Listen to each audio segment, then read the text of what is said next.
কেশবপুর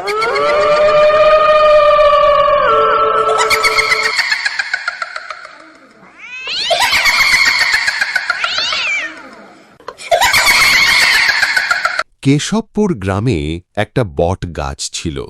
গ্রামের লোক বলে রাত 12টার পর ওই গাছটি একটি আইসক্রিম গাছে পরিণত হয়, আর যারা ওই গাছের কাছে যায় তাদেরকে সেই গাছ খেয়ে ফেলে। সেই গ্রামে একটি সরকারি স্কুল ছিল, যেখানে গ্রামের সব বাচ্চারা পড়াশোনা করত। একদিন স্কুল ছুটির পর রাহুল, জানিস আমার মা বলেছে আজকে পূর্ণিমার রাত, আর আজকে উত্তর কোণের সেই বট গাছে নাকি অনেক চকলেট আইসক্রিম ধরবে, আর যারা যাবে তাদের ওই গাছ খেয়ে মেরে ফেলবে। আমার বাবা আমাকে বারণ করেছে না যেতে, বলেছে আইসক্রিম খেলে কিনে দিবে, ওই গাছের ধারে কাছেও না যেতে। হ্যাঁ, আমিও যাব না বাবা। আচ্ছা চল বাড়িতে যাই। এই সব কিছু মন দিয়ে শুনছিল গরিব কাঠুরিয়ার মেয়ে মিনু। মিনুর বাবা ছিল খুবই গরিব, তাই মিনু চাইলেও আইসক্রিম কিনে দিতে বলতে পারত না তার বাবাকে। এরপর সবাই বাড়িতে চলে যায়। বাড়িতে গিয়ে মিনু একা বসে বসে ভাবছিল, মানুষ তো শুধু শুধু ভয় দেখায়, গাছ কি কাউকে মারতে পারে? আমার খুব আইসক্রিম খেতে ইচ্ছে করছে। আজকে ওখানে গিয়ে আইসক্রিম আনবো, চুপি চুপি, মা বাবাকে বলবো না। এরপর সবাই ঘুমিয়ে যাওয়ায় মিনু চুপি চুপি ঘর থেকে বের হয়ে সেই গাছের কাছে যেতে থাকে। সেখানে গিয়ে মিনু দেখে সত্যি সত্যি গাছে কত শত আইসক্রিম আর আইসক্রিম। মিনু তো খুশিতে লাফাতে থাকে।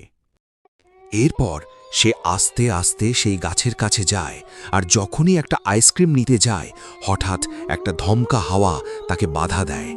সে তখন আতঙ্কিত হয়ে গাছের দিকে তাকায়, আর তখনই গাছ থেকে একটা শব্দ বেরিয়ে আসে। হা হা হা হা, এই মেয়ে, তোর কি জীবনের ভয় নেই? তুই জানিস না এটা আমার গাছ, এখানে যেই আসে সে আর বেঁচে ফিরতে পারে না। তাও তুই এখানে এসেছিস কেন? কে তুমি? আমি তোমাকে দেখতে চাই দিদি, সামনে এসো। তুই আমাকে ভয় পাচ্ছিস না? ভয় কেন পাবো দিদি? তোমার কণ্ঠটা কত মিষ্টি। তুমি সামনে আসো দিদি।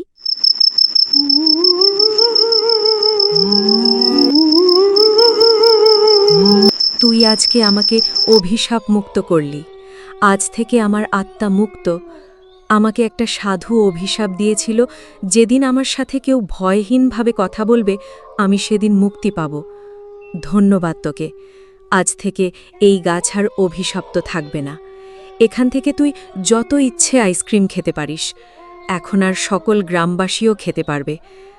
আমার এখন যাওয়ার সময় হয়েছে রে ছোট্ট মেয়ে, বিদায়। এরপর থেকে সেই গাছটি অভিশাপ থেকে মুক্তি পেল, আর পরদিন থেকে গ্রামের সবাই সেই গাছের কাছে যেত আর আইসক্রিম খেত। হ্যালো কিউট কিউট আপু আর ভাইয়ারা, আমাদের গল্প কি কেমন লেগেছে? অবশ্যই কমেন্টে তোমার সুন্দর একটা কমেন্ট চাই। আর এইরকম গল্প আরও পেতে চাইলে চ্যানেলটি সাবস্ক্রাইব করে রাখো।